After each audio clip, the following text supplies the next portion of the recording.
Interruption spéciale. Le Sénat vient de nous faire part d'une nouvelle consigne vous concernant, vous, le peuple. Il a pour nom l'amendement Nolan. Ça me plaît. Et je dois dire que c'est merveilleux.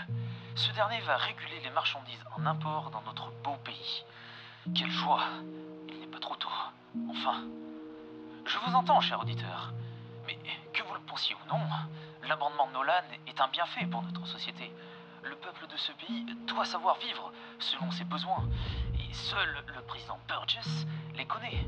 Alors il est le seul à savoir ce que nous devons acheter pour notre bien. Et de toute façon, il n'y a pas de débat à avoir. L'amendement a été voté à l'unanimité par le gouvernement. L'avenir est là, et Burgess nous guidera.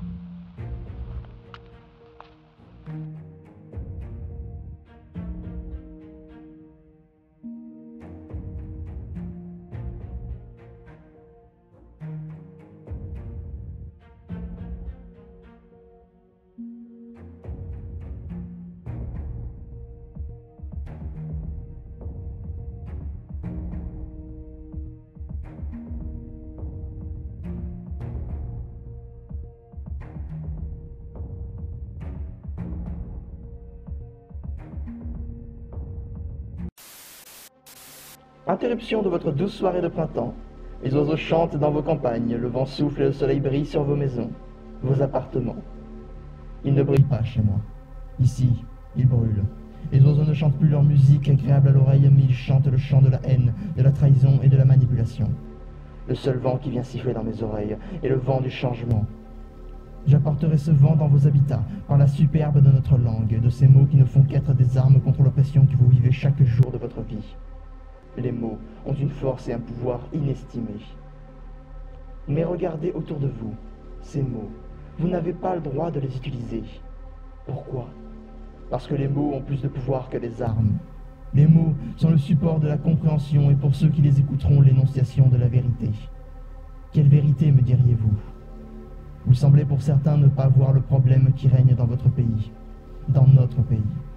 Burgess vous a imposé ses lois, vous a imposé son mode de vie, vous a imposé sa parole comme étant la seule et unique vérité. Les affiches dehors en témoignent. Ouvrez les yeux en les lisant. Burgess vous observe. Cette phrase résonne dans ma tête comme le ferait une bombe dans une ville. Cette bombe vous a enlevé votre liberté de faire des objections, de parler comme bon vous semblez.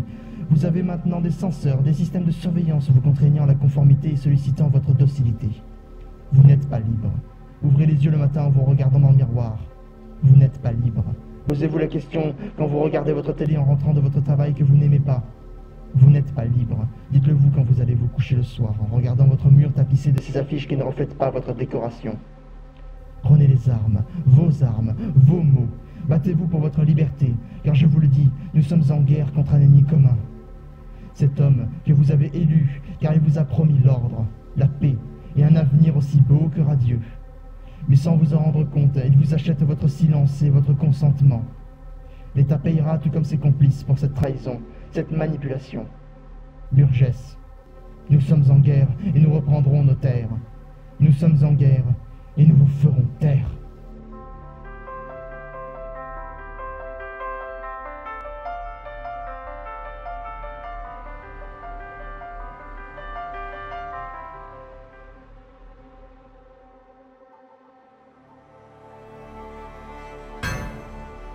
Vous pensez qu'ils ont mordu à l'hameçon? On va faire quoi maintenant, monsieur le président? Oui, c'est sûr. Maintenant, on passe à la phase 2.